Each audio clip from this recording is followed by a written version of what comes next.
Saka let me now go to the controversial issue yakabuda recently about the video of Prayzah nditika JP kuti zvakambofamba sei kuti munhu waMwari akawanikwa ava kuvideo iyoyo. But ndisati ndataura izvozvo regai nditaure another slogan yatakatanga isusu according to Heavenly Army anditika yatiri kuti munhu wese kuna prophet Madungwe anditika vema business vese ma politicians munhu wese vaimbi ve entertainment whatsoever department anditika munhu wese kuna prophet Madungwe anditika it's a program yatakatanga recently yekuti munhu wese kuna prophet Madungwe anditika all the classes amene kuti munoita nezvei kana muri ma politicians munhu wese kuna prophet Madungwe kana muri vema business munhu wese kuna prophet Madungwe ndo slogan yatinayo mazuvano anditika saka prophet Madungwe was conducted by JP or Prayzah team anditika vakati tine video tine album ready uri kuda kubuda anditika vakati conduct otika verify ne even kuti what is your position Mwari vakati ngatichitangai another program zviri muurongwa hwedu kuti tidaro but this is not the first time prophet vachienda nzvimbo dzakadaro. Let me explain, let me go back a little bit kumashure. Prophet Madungwe vachishedzwa or when Prophet Madungwe was ordained to be a prophet, that was 2010 anditika 2010 2011 anditika muswa 20 May 2011 ndo paka receive a prophet the commission to be a prophet in the office of a prophet anditika ipapo prophet vachitanga atida kutanga ndichiparidza mu church inini ndakatanga ndichiparidza mu street ndakatanga ndichiparidza even kuma beer house ndaienda ndichinoparidzira zvidhakwa zvakadhakwa zvichitendeuka ikoko anditika ndaenda kuma hospitals anditika kugomo ndinokuziva kwamunoti kugomo hospital ndinoziva every section boss ndaishanyako ndichinamatira vairwara panguva yema lunch hour pamunenge muchishanyira varwere venyu ndaienda ikoko anditika kuchunguza hospital ndakakuyenda hakuna chipatara chandisina kuenda kuZimbabwe anditika saka vanhu wai musina kubvunza ipapo kuti wai prophet maenda kuhospital kuchechere akusi kuchechi kuchipatara ndika but I visited there ndichinamatira vanhu ndika saka ndaienda saka hazvina kutanga nhasi kuti ndaienda kunzvimbo isiri kuchechi ndakatozvigara ndichitoshedzwa ndakatopiwa that commandment naMwari kuti you must reach kune dzimwe nzvimbo dzine vanhu vanofanirwa kuti vatendeuke anditi saka ndaiparidzira even kumabawa ndaiparidzira even kuzvipatara kana kupi saka slogan yedu yatakatanga yekuti munhu wese kuna prophet Madungwe munhu wese anonzi munhu wese kana takuda kuita zvemweya takuda kuita zveserious iko zvino munhu wese kuna prophet Madungwe because munowana direct the voice of God munowana kuti Mwari vari kuti kudi zvakara anditika saka when JP team contacted us vakati tine video tikaenda zvedu tikanobuda party yedu but azvire kuti video yakatorwa panzvimbo 1 anditika like pane those girls vaizobuda vane zvima bump shot zvavo we are not responsible for the zvinochitika muvideo prophet vakangobuda vachienda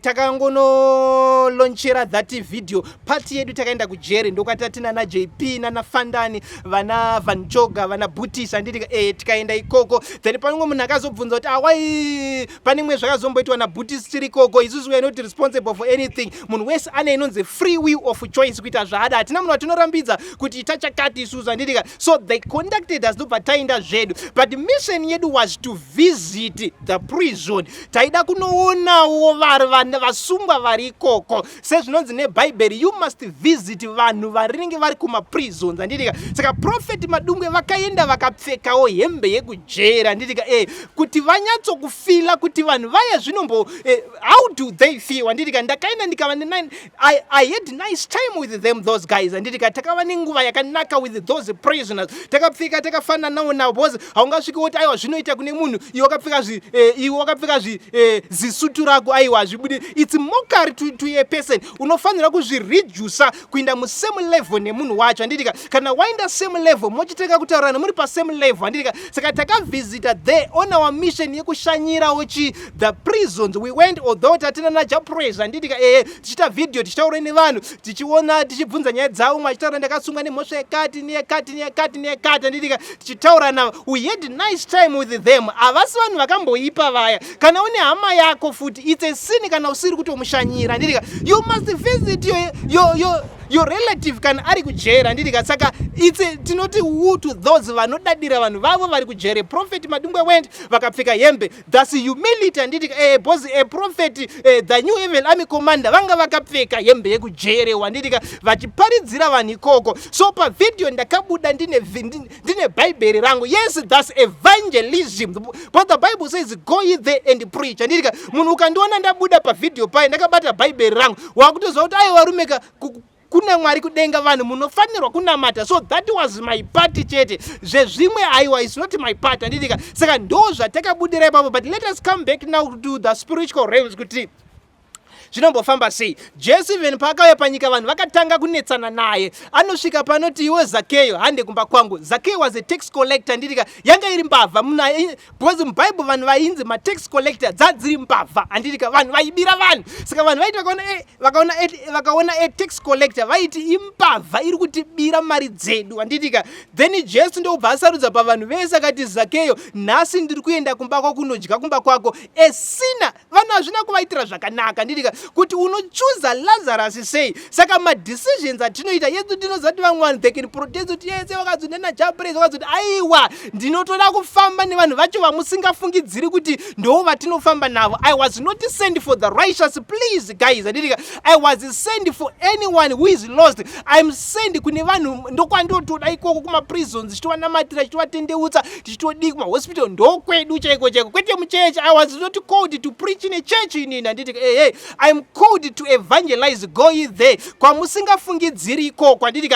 ndo kwatinofanirwa kuenda tichinoparidza nebhaibheri redu. Hatisii bhaibheri even kune zvidhakwa tinouya ikoko tichiparidza, even kune zvifeve tinouya tichiparidza ikoko handiti tichitaura kuti kudenga kuna Mwari ndakabata bhaibheri rangu. Saka maonero enyu ukaona sokuti zvakaitwa naprofeti zviri wrong, please create your own earth woita zvaunoda. Isu tinoita zvinoda Mwari because I was authorized by God. Ndakuudza ndikati ndichitanga kushedzwa handina kutanga kuparidza muchechi ini, ndakatanga ndichiparidza mustreet, ndichiparidza kuma hospitals, ndichiparidza kumabhawa. Ndo zvandakanzi naMwari ndiite. Ndinoenda kune vanhu vacho vakarasika.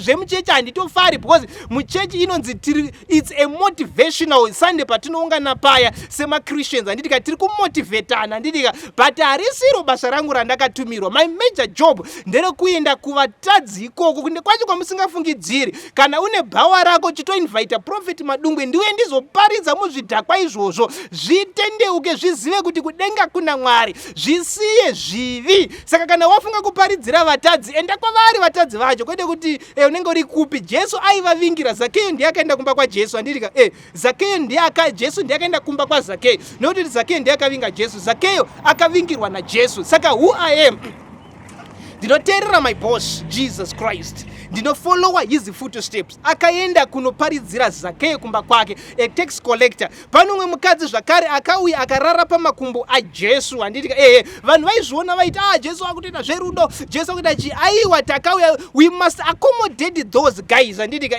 vanhu havafaniri munhu waMwari hafaniri kuti hasvikiriki zvokuti munhu waMwari munhu aiwa hakuna munhu waMwari akadaro handiti munhu waMwari anofanirwa kusvikirika handiti. So ndo the reason yatakaendera kwa Prayzah pana takamboipa because a sinner and a righteous person they must mingle so that a sinner anofanirwa kutendeuka. Manje tikati hatisi kuda vanhu vacho masinners tozviselecta ndo zvaita mapharisees and Sadducees. Panzi vanhu vanofungidzira kuti ukanoparidzira kubhawa kana kuti ukanoparidzira kana kuti kupi handiti maybe hausisiri mutsvene. Aiwa hauiti mutsvene nekuti waenda kunoparidza kana kuti wafeature pavideo yemunhu asina kuimba zvegospel kana chi. Aiwa hauitwi a sinner by that. A sinner anoitwa nemabasa ake. Mabasa ndo anokuita mutadzi kana kuti righteous person. Saka ndinozviziva vanhu vanochita Prophet Madungwe varasa gwara. Ndimi muri kurasa gwara because you must mingle with the sinners uchivaparidzira. Saka unoparidzira sei because go ye there and preach to the sinners handiti unoparidzira sei kana uri kuchechi kwako handiti because havauyi. You must go there mumastreet. Ndosaka chita macrusades. Ndosaka inenge chitori crusade kwatiri iyo handiti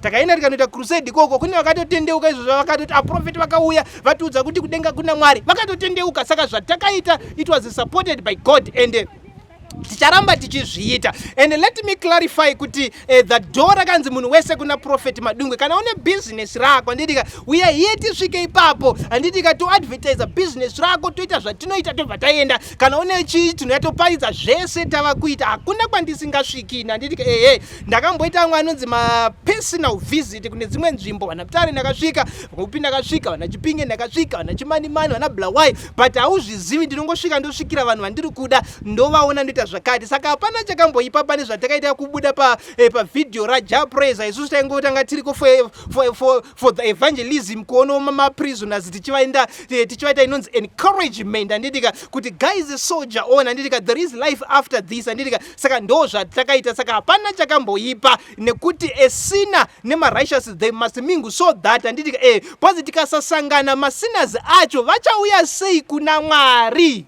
That's my question. Handitika kana tikasasangana masinners nemarighteous vachauyawo sei kuna Mwari vasiri kuziva Mwari? Saka kuti vasiri kuziva Mwari vauyewo tinofanira kumingla navo and tiri free sezvo zvakada prophet takasvika tikapfeka zvedu hembe tikatoita zvataitoito takapinda mumalevels ava nditika but isusu taiparidza. Saka video riya it belongs to Jah Prayzah not me. Harisi video rangu handitika indakangofichawo pati yandakapitawo yangu ndine bhaibheri ndichitoparidzira vanhu ndozvati munhu wese paunenge uchiona video yemuchifara munotoona bhaibheri kune bhaibheri rinofanirwa kuverengwa kune vanhu vaMwari bhozi mukangoona Prophet Madungwe makufunga kuita zvokunamata. Saka now munhu wese kuna prophet. Saka tinosvika nzvimbo dzinonzi hadzisvikiriki. Ndinoziva vanhu vanenge vachiti prophet vanosvikira. Aiwa ndinosvika inini haina handina kwandinotadza inini handitika ndinosvika chero kupi kwawada ndinosvika as long kune vanhu as long pane vanhu. Inini donzvo rangu nderekuti vanhu vatendeuke handitika handisarudzi wedza zvifeve tinosvika tozviparidzira even zvakashama tinozviparidzira zvakashama kudaro zvinotendeuka zvakashama kudaro ndo basa rangu randakaunzirwa. That's why I'm a hard nut prophet to break. Handitika zvidhakwa izvozvo tinotozvida zvakatakwa zvakapera. Pozi dambudziko renyu vanhu vanonamata mukaona chidhakwa mukaona chifeve munotanga kuchiakiza iwe uri mutadzi. Zvakafanana Jesu anosvika pano the parable kuti pane vanhu vakauya kuzonamata pane akasvika akazviti ndiri mutsvene Mwari uyu mutadzi. Handitika uyu nobva asvika akati Mwari ndiri mutadzi ndiregererewo. Munhu akanzwika ndiye akasvika akati ndiri mutadzi. Handitika noti akasvika akati ndiri mutsvene. Problem ine vanhu vanonamata vanozviti vatsvene apa ndo vatadzi vacho futi bhozi vachibva ipapo unomona nemukadzi wemunhu handitika unomona kana azodai handitika. Saka sei Jesu akapa that parable yekuti mutadzi akasvika akazvihambula. Vanhu vanonamata we are not very humble. Tinoselecta vanhu vasinganamati tichivati and we see them as the greatest sinners. Handitika munhu akaimba music isiri yegospel anobva atonzi mutadzi zvisingaiti. Handitika even munhu akasangoita zvinhu zvechechi anobva anzi mutadzi but munhu haiti mutsvene nekuinda kuchechi varume. Munhu haiti mutsvene nekuimba gospel. Handitika mabasa ako ndo anokuita mutsvene kana chichechi haishandi panyika tautara zvinonzi utsvene. Handitika saka vanhu vanonamata vakangona munhu asingaini kuchechi vanobva vanongo chinhu chekutanga vanobva vati mutadzi aiwa uyu andori mutadzi aiwa. Even Jesu anoti muchawana kudenga kwakazvara zvifeve. Handitika imi muripo vainamata sei kureva kuti sinners vanotodiwa. Ndosaka kuchinzi naJesu pakarasika 1000 sheep. Handitika Jesu anoti the shepherd akanotsvaka one lost sheep. Handitika 900 aripo. Why? Mwari vanofara panotendeuka mutadzi. Saka vatadzi vacho tinoona kupi tinovaendera kaiko kupozi pamwe pacho havauyi kuchechi. Handitika saka prophet ayo hasatatanga tichatoenda kunonzi kwacho hakusvikiki. Uchatoona prophet vari pekuti pamwe pacho unototi ndiprofeti ndiripo but handiluzi utsvene bhozi ndaenda kunzvimbo yakadaro ndinoramba ndiri mutsvene bhozi ndinonamata Mwari handiti mabasa akaipa inini. Saka ameno havo vachafunga kuti zvatakaita kuenda kuvidhio raJah Prayzah zvakaipa hapana chakamboipa. Taitoparidza taitoto zvataita tichatoramba even vaimbi tinokuti vari kuda uyai isusu tatoda kuti vanhu venyu vamuri kuimbira nemi vacho mutendeuke nevamuri kuimbira vatendeuke. Kana uchiita madhirama uya tinosvika kudhirama kwako vanhu vari kukunzwa vazive kuti kudenga kuna Mwari. Bhozi isu chatiri kuda ndechekuti tizivise kuti kudenga kuna Mwari chete ndo misheni yedu. Handitika saka vanoita zvekuimba uyai kuna prophet munhu wese kuna prophet. Vanoita zvemadhirama munhu wese kuna prophet. Vanoita zvemabhizinesi kana zvemakasales kana zvechi munhu wese kuna Prophet Madungwe. Munhu wese ari kunzi ari argued kuti go kuna Prophet Madungwe. Takuita serious nekunamata iko zvino. Toda munhu wese azive kuti kudenga kuna Mwari nekuti kunonzi denga nenyika zvingaparare kana nyika dzose ndudzi dzese all my nations vasati vaparidzirwa. Saka kana tichidaro even kuna Iran tiri kuenda nditi hatisati tapedza, we are going there nditi this is the beginning nditi akuna kwatisingasviki. Kuna Iran tichasvika, kuna Indonesia kwacho kuti kuna China vanonamata zvimwari vakangoumba chimombe chavo chava kutonzi ndimwari nditi tinosvika futi zvakare ikoko hakuna kwatisingasviki. Saka we are on our way, kunonzi kwacho hakusvikiki tiriko kuti tisvike. Saka ticharamba tichikuupdate kuti zvakamira sei about my heavenly charts. Tinenge chingotiko zvino hakuna because vanhu makaramba kusubmita nditi then about Prayzah video ndataura, then about hell preaching, about visit yeku hell ndataura ndikati Jesus Christ is preaching. Saka kune vava vane vachida vane zvizvo kumashure zviri kuaffecta munhu wese is being affected. That's why Jesu akatipa that mandated yekuti tikwanise kuapila. Saka starting today Prophet Madungwe has started to appeal before munhu wese before God kuti vanhu muregerwe zvenyu musacomplaina because you reap what you sow. Saka zvinoita kana prophet vapinda vakaapila before God about your situation. Maybe wakaita murder, maybe wakaita abortion, maybe wakaita utsinye zvinhu asi kufambira, maybe marriage yako haisi kuita because wakambochita umwe munhu, hausi kuita mwana, hausi kudiya nditika automatically the past shall be erased. Wava chisikwa chitsva, hausisina chinhu chichashanda against you anditika. Saka this is a very serious situation. That's why Jesus Christ akauyawo panyika this currently because vari kuhell vanonzi vari part of earth anditika. Saka Jesus Christ is on earth kuti kuti tiitirwe nyasha. Saka do not miss this chance anditika do not miss this chance anditika. Bata prophet as soon as possible once what this message anditika tikubatsire tiapile nezita rako before God anditika zvinhu zvako zvikuitire zvakanaka because Mwari vakati munhu wese kuna prophet Madungwe, munhu wese kuna prophet Madungwe. Tichatomborilisa kana kari kasongu chaiko anditika totombotsvaka vaimbi vachaimba munhu wese kuna prophet Madungwe anditika because vati vanhu vaitirwe zvakanaka. Saka munhu wese tibate nekukurumidza, do not delay because tinotori more than serious anditika. Then let me say again zvakafana nevamwe vanhu vane vachiti prophet Madungwe hadzina kukwana, prophet Madungwe vanopenga anditika. But ukaonawo vanhu vari high profile like JP anditika Prayzah vachiuyawo vachiti prophet we mufiche pavidhio yedu, kureva kuti vari kuona kuti prophet vakarongeka, vanoziva zvavanoita. Ameno unozonzwa munhu achiti prophet vanopenga, prophet vangapinda pamavidhio vachipenga here. Kureva kuti vanhu hamude kugamuchira munhu waMwari, but tasiwo takutogamuchirawo nevanhu vanoimbawo Afrofusion jazz anditika vakuti gamuchira, iwo ndiwo asara kuti gamuchira, but munhu waMwari ari more than serious anditika. But ukaonawo ndichigamuchirwa nemunhu akaitawo so yachiti uye mufiche pavidhio redu, wozonzwa umwe munhu asina kana haana kana kumbobuda kana pa metro zvake. But metro inogona kungokuburitsawo even wangowanikawo nemukadzi wemunhu unogona kungobudawo pa metro anditika even waitawo zvakashata anditika. Tiri kureva vanhu vanogara vachibuda vanofollowiwa nemedia anditika ukaonawo vachishedzawo prophet kuti chimbouyai pano, wozonzwa munhu ari mustreet kana kuti kuzaka ukachiti prophet vanopenga, prophet vanopenga. Munhu iyeye hatifi tateerera munhu akadaro. Tikateerera munhu a failure like that, ndinowanza kutaura kuti inini before you comment me anditika tanga wamboona Mwari wacho anditika. Tanga kana wamboitawo zvandakaita kana even kumboenda kudenga ka1 usati umene kudenga. So how can I allow someone asina kumboitawo zvandakaita kana kuachiva zvandakaachiva kuti andicriticize mukati meupenyu hwangu anditi hauna mira kudenga ata paichimetro kana pasunday meo kana kungozikamwawo unonzwa preacher anenge ari kana kuchitungwiza anditika achiti Madungwe zviri kuita zviri wrong. Tikasvika muchitungwiza macho tikabvunza kuti mune munhu anonzi Nengere, auzikamwi kana muchitungwiza mako maunogara kana mumarondera mako maunogara kana mubulawayo.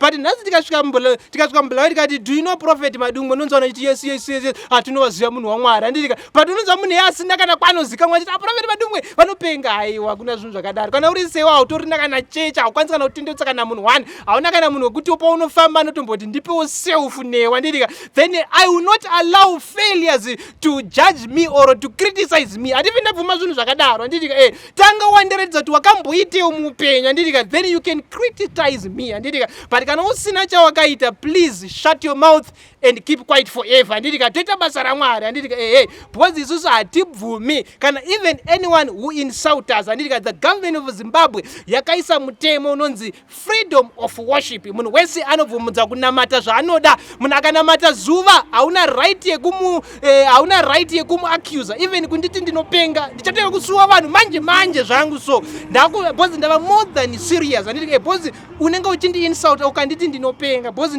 ndichaenda newe kukoti ndonoti chimbondipuruvhira kuti wakandiona papi kuti ndinopenga. Itse imhosva iyoyo hautobvumidzwi kuti inonzi insulting munhu yesu ava noti munhu muroyi. Imhosva iyoyo because wakazviziva sei? Zvinotosungisa izvozvo. Handiti saka hatidi vanhu vanotidherera vanotidzikisira. Isusu tiri more than serious. Handiti saka vanenge vachida kuti tiapile before God nenyaya dzezvivi zvavo zvinhu zvavo zvitange kuita. Handiti toda kuti nyika irangarirwe. Nyika yakarasika, vanhu havasi kufambirwa nezvinhu zvavo, mabhizinesi enyu havasi kufamba. Handiti makatsotsa vamwe vanhu, uyai tikubatsirei, makauraya, makaita zvitoda kuti tikubatsirei, Mwari vakuitirei zvakanaka. Kana uchida kuti tikuapile chitouya nhasi cheke usanonoka. But Prophet Madungwe vanobhukwa.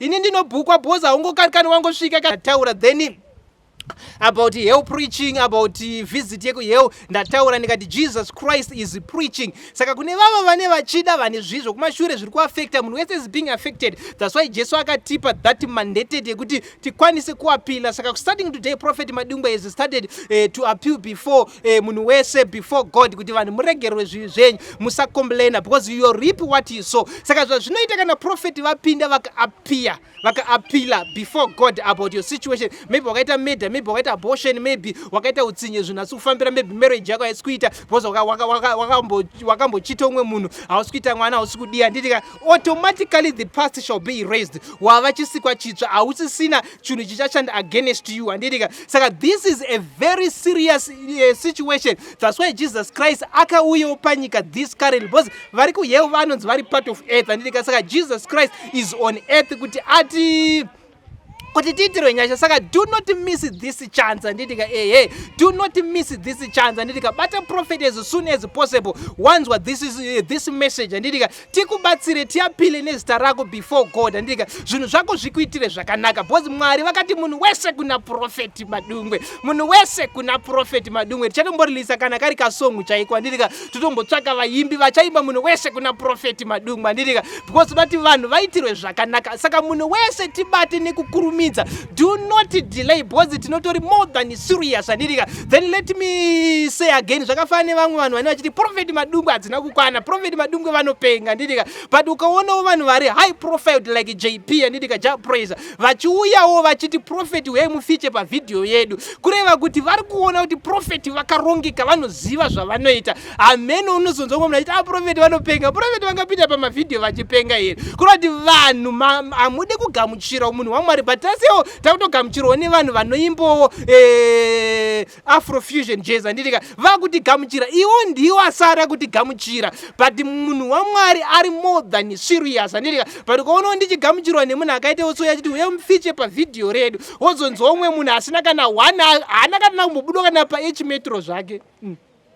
But metro inogona kungokuburitsawo even wangowanikawo nemukadzi wemunhu unogona kungobudawo pa metro. Handitika even waitawo zvakashata. Handitika tiri kuri vanhu vanogara vachibuda, vanofollowiwa nemedia. Handitika ukaonawo vachishedzawo prophet kuti chimbouyai pano, wozonzwa munhu ari mustreet kana kuti kuzaka ukachiti prophet vanopenga, prophet vanopenga. Munhu iyeye hatifi tateerera munhu akadaro. Tikateerera munhu a failure like that, ndinowanza kutaura kuti inini before you comment me. Handitika tanga wamboona Mwari wacho. Handitika tanga kana wamboitawo zvandakaita, kana even kumboenda kudenga ka1 usati wamboenda kudenga. So how can I allow someone asina kumboitawo zvandakaita kana kuachiva zvandakaachiva kuti andicriticize mukati meupenyu hwangu? Handiti hauna mira kudenga kana paichimetro kana pasande mio kana kungozikamwawo. Unonzwa preacher anenge ari kana kuchitungwiza. Handitika achiti Madungwe zviri kuita zviri wrong. Tikasvika muchitungwiza macho tikabvunza kuti mune munhu anonzi Nyengere, hauzikamwi kana muchitungwiza mako maunogara, kana mumarondera mako maunogara, kana mubulawayo.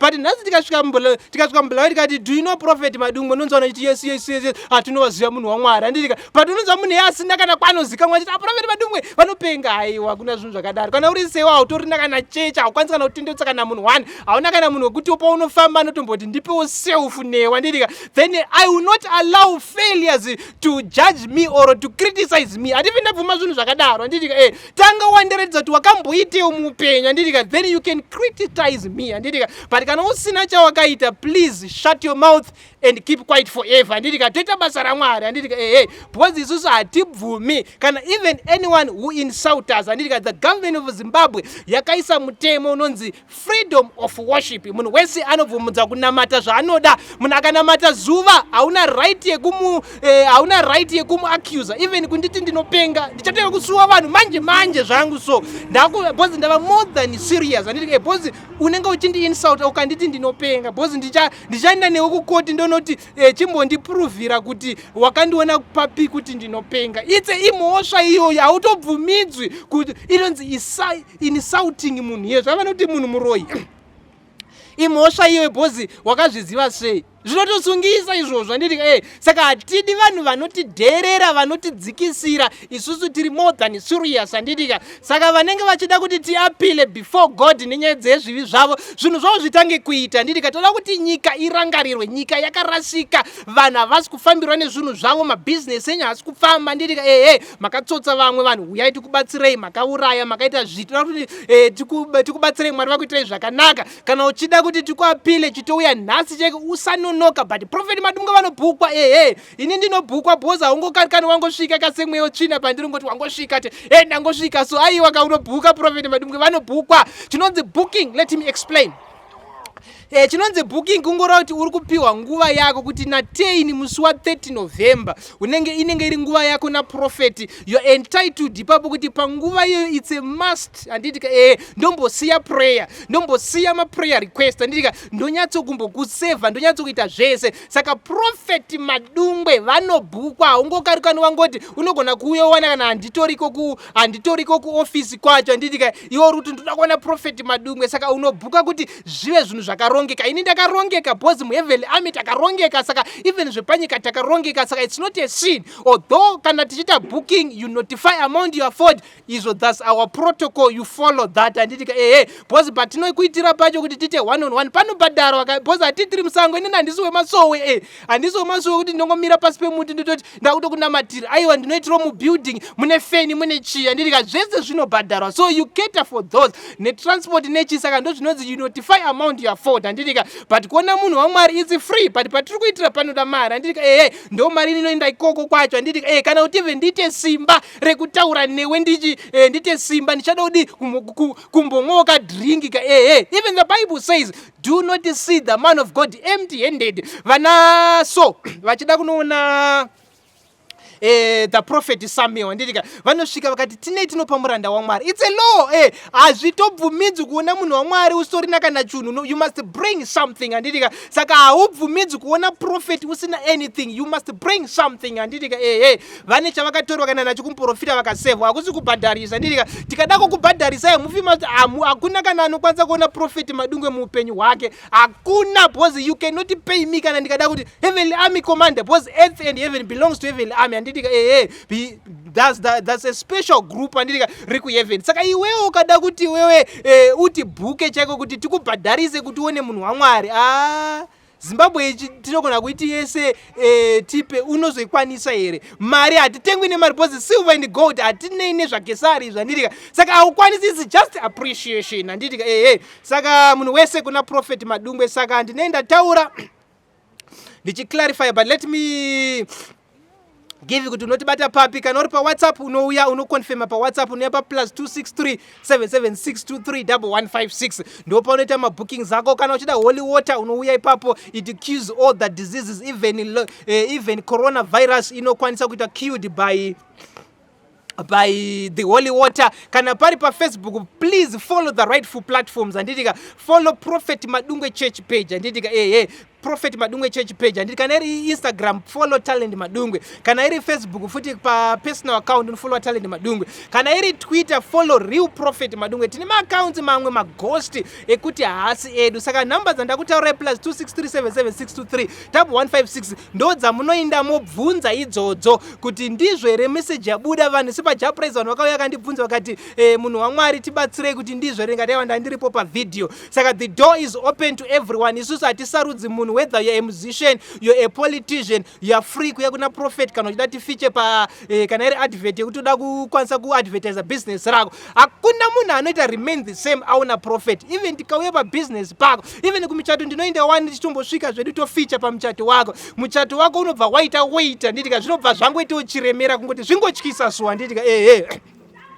Saka the door is still open. May God bless you. Saka ticharamba tichisangana nevanhu chita zvese. May God bless you all. Amen.